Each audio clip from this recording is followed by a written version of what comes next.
Here I've got HUAWEI Nova 5T, and let me show you how to change language on the following device.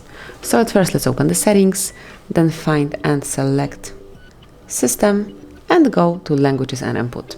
Now go to Language and Region, and by tapping on Add a Language, you can select the one language that you would like to apply. So as you can see, the list of languages is pretty wide. Just select the one that you would like to have, and let me pick, for example, maybe Croatian.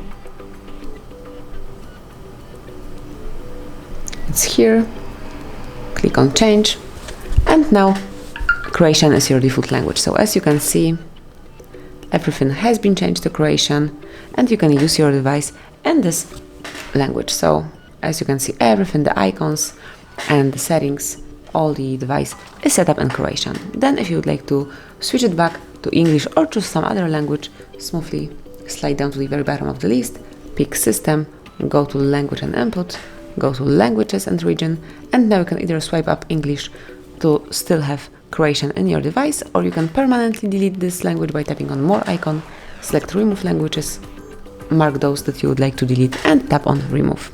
Confirm it by tapping on OK, and that would be all. As you can see, now we are back in English, so you can use your device easily. And that would be all. Thank you for watching. Please subscribe our channel and leave the thumbs up.